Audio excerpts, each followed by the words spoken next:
Thanks, Ross. Wanted to start this off today by offering my thanks to Jaren, John, Vince, and Jock for their contributions to this team. Jaren was a pillar, of this for the last 8 years. He was a true professional on the court, off the court. He certainly gave his all, and I think put everything on the table, that he could have done for this group. I'm grateful for him. I'm grateful for his approach, and he's certainly going to be missed here. So we thank Jaren. Open it up from there. Chris. On that note, there's been a lot of conversation this week about a trade that didn't happen, but let's start with one that did. Why did the organization decide to make Jaren Jackson Jr. available, and why was the offer from Utah deemed preferable to keeping Jaren into the summer or perhaps next season? Yeah, overall, the decisions, the way that we approached this deadline, the decisions that we made at the deadline, this is all organizational direction. This is, I don't want to say it's straightforward, coming out of last season, where I offered what I think was a pretty candid assessment, of where this team was, relative to where we were trying to get to. We did want to give this group every opportunity and feel like what we did. We were excited about the additions that we brought in going into the season. Unfortunately, most of the group, hasn't been healthy again. Not an excuse, by any means, but the reality of the situation put us in a spot, heading into this deadline where we kind of had a fork in the road coming out of last season, where there were different ways that we could continue to build, different ways that we could pivot based on the information in front of us. It was, I don't want to say a relatively clear decision, but we had conviction that the pathway to building a team that can achieve higher end outcomes involved making a move to that effect.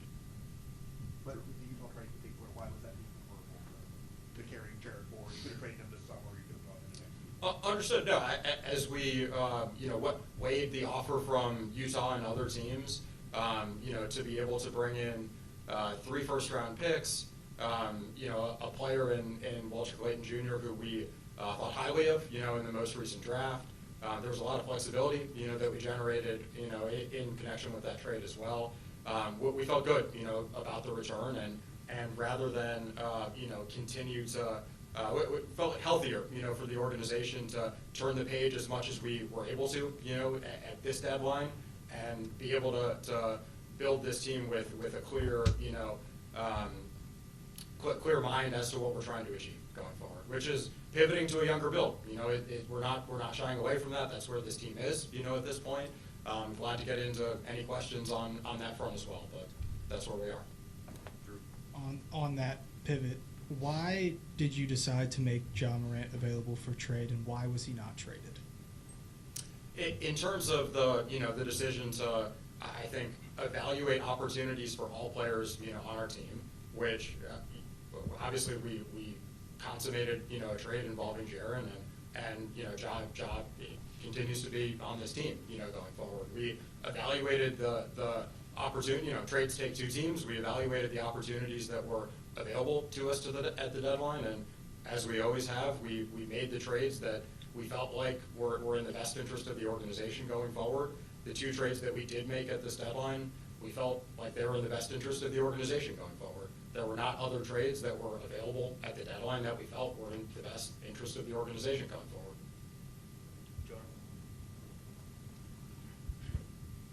With Ja, obviously, last year you said publicly, not trading Ja. What changed, if anything, to get to the point where you would consider trade offers for him? Yeah, I mean, we've been incredibly supportive of Ja for many years, and this is about organizational direction now. This is not about Ja in particular. I understand, that Ja is Ja, and there's more attention, I guess, kind of paid to that, but all of this is grounded in organizational direction and, building a team that we believe can achieve the highest levels of success in this league. Colin and Travis. So, what does this mean for Ja moving forward in Memphis if you guys do continue to work things out? And how do you mend that fence with him if you can? Yeah, Ja remains a member of the team. We evaluate all of our players, we have and will continue to on whether they're taking, consistent actions that lead to consistent positive outcomes for the team. With Ja and everyone else on the team, we will carry forward with an open mind of whether the fit is there. We've had, have and will continue to have constructive and honest conversation with Ja and with Ja's camp. Zach, right here, Jarvis. So what are the options with Ja? Is it like you're going to play him, you're going to sit him, or are you going to keep, we'll hold him out for the summer and see what happens? What are the options there, and have you had conversations with the owner? Yeah, let's move Jaren. You have to say, okay, that's a big move. Go ahead and do it. And with Ja, yeah, well, we may as well keep him. Yeah, in terms of, where we are with Ja, there's like the notion that there's a plan. He's currently injured. He's attacking his rehab and taking that very seriously. We'll provide an update on that, when he's due an update. I think it'll still be a bit, but he's currently working through his rehab, and we'll take it a day at a time from there. In terms of ownership, your second question there, I mean, certainly any significant decision, it's on me to make a recommendation to ownership, and grateful that our ownership continues to be incredibly supportive of the team that we're building, the direction that we're taking to build a team that is able to achieve the highest levels of success, and that our fans in this city are proud of. Zach, you mentioned the fans. How do you assure the fans you're the GM for the rebuild? Yeah, I am grateful, for the support of the fans. I'm grateful for the patience of the fans. This is certainly not a, if you're turning the page, on an era, that's certainly not that there's moments that are less fun, on the court, certainly. And there's no one, more disappointed, than myself that we weren't able to, get over the hump and achieve a higher level outcome with this, this last, iteration of the team. What I would say going forward is I think we have a group of young players in Zach Edey, in Cedric Howard, in Jalen Wells, and Cam Spencer, excited to get to know Walter Clayton. And I'm not going to sit here and crown any of them and say, oh, they're going to be the next this, they're going to be the next that. But we have a critical mass of players that fit the identity that we're going for. They're tough-minded, they're physically tough, they're unselfish, they play the right way. I think they fit the way that the game, the way that the NBA is going. If you look at teams that are achieving the highest level of success in the league, I think our coach is doing a terrific job this season under difficult circumstances of having basically none of our point guards or centers available for most of our games, this season. The ones that we have had a critical mass of those guys available, I've been very encouraged by what we've seen. So as we turn the page with a group of guys that fit the identity that we believe in, and as many draft assets as any team in the league at this point, I think we're as well positioned for success as any team in the league as we push forward. Okay, we'll get to Jeff, and then we're going to take two questions from media traveling on the road with the team, to Michael and Mike Wallace in that order. So Jeff, go ahead. Two things, Zach. One is, if Ja is healthy, do you imagine he will play for this team again this year? In terms of Ja's status with the team, we just got through the deadline. I'm going to get out. I'm going to rejoin the team. I couldn't even offer a play-by-play of exactly where his rehab stands at the moment. In catching up briefly, with the medical staff the other day, was told he's attacking his rehab. He's coming along. It's still going to take some more time. So we'll evaluate him and continue to assess. And then you mentioned you were able to partially turn the page this summer. Will it be a priority, or can you imagine heading into next year if you don't have a satisfactory deal this summer with Ja being part of this going forward? Yeah, we're going to continue to take an open mind going forward, and as we did at this deadline, we're going to make deals that are available that are in the best interest of the team. All right, we'll go Michael. Zach, I guess in terms of, the future of this team, why should fans be confident that you're going to build, a winner here going forward, given the change?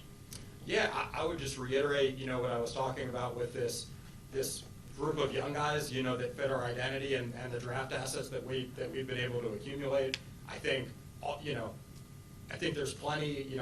I've been the first person looking, coming out of seasons that might have been disappointing, seasons where we haven't quite gotten to where we wanted to raise my hand, acknowledge missteps.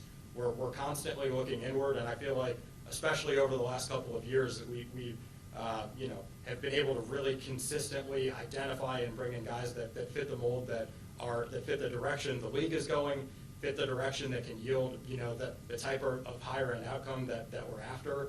And with, between that and the assets that we've acquired, I think we're incredibly well positioned to achieve that here. Mike Wallace. Yeah, Zach, there's also the business of basketball now that you guys have emerged from the trade deadline. What do you do at the center position specifically? Because that seems to be the area where there's some injuries with Zach Edey and Brandon Clark that are still out there. Can you provide any level of update on their availabilities coming up, and how do you sort of navigate the bigs on the roster moving forward? Yeah, Mike, I don't think it's unfair to say that we have a somewhat unbalanced roster at the moment coming out of the deadline. The priority in the transactions that we've made were more draft asset focused, and with the some of the players that came back, that might have left us a little heavier at guard depth and not so much in the front court. What I would say is we have an open roster spot now, and there's conversations ongoing at the moment of how to use that spot. Zach, there's been friction between the front office and Ja. There's been the suspension. There's been all the trade rumors. You talk about how you put this future together. Does his personality fit with the future you want with this team? I think we've been, incredibly supportive of Ja. I think a lot of, because of, again, Ja is Ja. There's a lot of attention, kind of paid to Ja and everything around him. I honestly think a lot of it is overblown. Again, I've had open, constructive, honest conversation with Ja and his camp, and I'm going to continue to. Question: we did see Ja's reaction in Europe, and he didn't seem thrilled with some of the news and the things that happened. How would you categorize what? I mean, you said honest, but what the relationship is like between Morant and the franchise at this point in time? Yeah, again, I honestly think that some of the I think it's a little bit overblown. But like, we have a healthy healthy open dialogue about where things are, and I anticipate we're going to continue to. Chris. The process that led to the Jaren Jackson Jr. trade played out pretty quietly. The apparent trade exploration process of Ja Morant played out not as quietly, at least in the media, over the last month. Why do you think those processes played out so differently in terms of how public they were and how noisy they were? And to what degree do you think the organization could have controlled that? Yeah, I mean, I don't think it's groundbreaking to say that we tend to aim for a quiet process, when it's feasible to do so. Beyond that, I don't want to get into, rumors and positioning and any of that. I mean, the process played out, the way that it did, and we're focused on building going forward. Okay, we'll take two from Parker and ABC, and then John. Zach, you said you're pivoting into a younger build. Just what are the lessons that you've taken from the start of this era, the start of your time here, that you hope to sort of take into this younger build?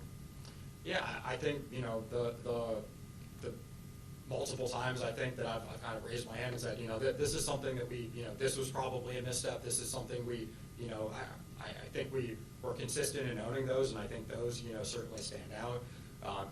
Looking back, you certainly do the exercise that what we hoped this team could have been, and in a way you're both wanting to make sure that you surround the group with the right kind of veterans, taking all actions to put them in the best possible position to develop appropriately. Not I think you want to have the right balance of guys, and in that one draft when I said we probably could have benefited by not pushing in quite that far, that still holds up. I think that's true. At the same time, with the benefit of hindsight and how everything has played out, in recent years, including, that none of this is pointing finger. I mean, we've been, very banged up, and none of this is saying it's, it's his fault, it's that fault. The reality of it is that, when guys like Steven Adams went down, Brandon Clark went down, I think we would be in a much worse position if some of the more aggressive maneuvers, had come together. If we pushed in and traded, a haul of first-round picks, for someone, and we still got, that we would have been in a similar position, now from a health standpoint, and not have, we have as many, close to as many first-round picks as any team in the league at this point. Over the last couple of years, notwithstanding where things have been, we've been able to add young players that I think are are going to be very significant contributors, to the next build of this team. So you're calibrating all of that, but no, again, there's no one who is looking inward and more, critical and wanting to evaluate and put ourselves in the best position than myself and our front office. And we talk all the time, what do we learn from this? What do we learn from that? So I think a lot of that has already influenced the type of guys that we have going forward, and it's certainly going to influence our next build of this team. Thank you. Zach, you spoke several times just about organization future a few times, and with mid-market teams such as OKC winning a championship, how does this organization try to stay competitive for the future with those draft picks and the recent trades here in Memphis? Do you mind repeating that? Yeah, I don't mind repeating. I was asking, you spoke about the organization future a few times. With mid-sized market teams like OKC winning a championship, how does the recent trades and the acquisitions of the draft picks in the future be able to you guys can stay competitive here in Memphis? Yeah, I think it's the good thing, about where we are, as we kind of turn the page and embark on, building with this group going forward. We're not starting from scratch. There's a lot of teams that choose to embark on rebuilds that have no young players, that maybe one young player that they think could fit the next build of their team and have negative assets, negative first-round capital going forward. So we're certainly going to be focused on development. Everything that we're going to be pushing forward the rest of the season into next season, it's about our guys being able to continue to progress and become the players that hopefully can help us, achieve those type of outcomes. But we already have a lot to work with. I don't think this is some 5-year try to be terrible. I don't believe in that method of team building. And between the assets that we've accumulated and the players that we have, we're very optimistic about what we have. And this isn't going to be some drawn out 5-year process. With the Jaren trade, you mentioned obviously coming into this season making moves to try to improve the team, and then the injuries kind of derailing things. Was there anything else that you saw, or what did you see that made you believe this is the time to trade Jaren for both this season and the past couple seasons? Yeah, I think again, kind of coming out of last season where we, obviously we traded Dez, which was a difficult decision. Again, we felt like the team wasn't well positioned to get to achieve the type of outcomes that we're after. And based on the way that this season played out, that there were opportunities available, unfortunately, but where Jaren was the player going out, where we can bring back the type of draft capital that positions us to achieve, higher end outcomes over time. Travis? Zach, right here. Right here. Hey, What's it? for those of us stroking that check, man, these medical reports are crazy. I gotta tell you that. But say Jock does get healthy, right, and he's raring to go, ready to go. Do you weigh putting him back on the court, and that may lessen the Grizzlies' chances of getting a high draft pick as they start winning a lot of games? And do you look at the fact whether if he does come back and gets hurt, that lessens his trade value? No, I appreciate the question, but it'll be a medical determination and a medical determination. Okay, time for a few more. We'll call on the Brett. Zach, with this iteration of the Grizzlies obviously not being as successful because of the health injuries, has there been conversations with the front office and the medical staff about how you guys can do better with recovery and rehab? Yeah, there's a lot of people that are attacking those problems. It's certainly something we take, very seriously. Want to make sure this group is, able to, get healthy, stay healthy, and achieve the best outcomes on that front too. Zach, you said twice it's not going to be 5 years. How many years will the rebuild be?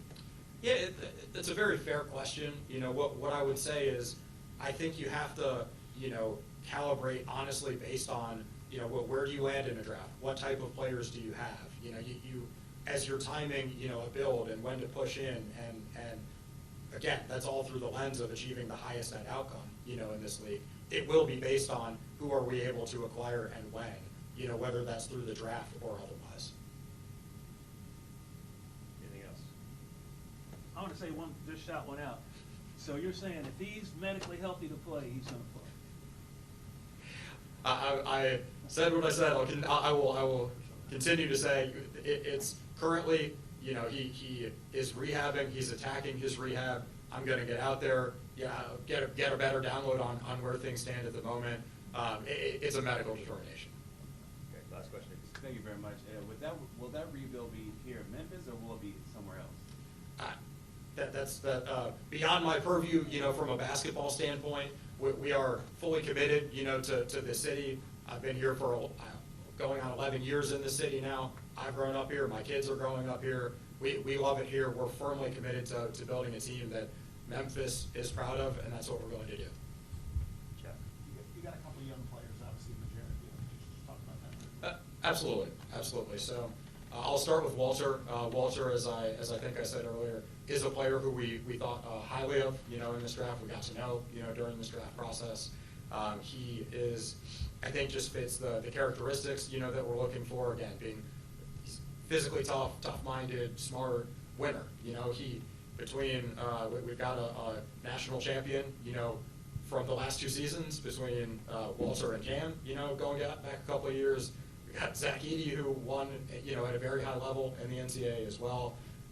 We got a lot of guys who just kind of fit that mold, and I think Walter, he's had, inconsistent opportunity as a rookie, and a lot of times ball handlers, they take a little bit of time to find their footing in the league. Excited that he's part of the group now, and looking forward to getting to know him. Taylor, is a guy who's also, he's had some injury issues. He's also had, inconsistent opportunity. He'll certainly get a look, and we're looking forward to seeing what he can bring to the table as well. And welcome back Kyle Anderson, as well. Kyle, we certainly want to have, I think it's really important, to have good veterans around this group. And Kyle, doesn't just check that box. He's someone who, knows the city, knows the community, and I think could be, really helpful for this group, at least, for the rest of this season. Thanks, Zach. Thank you, everybody. Thanks, everyone.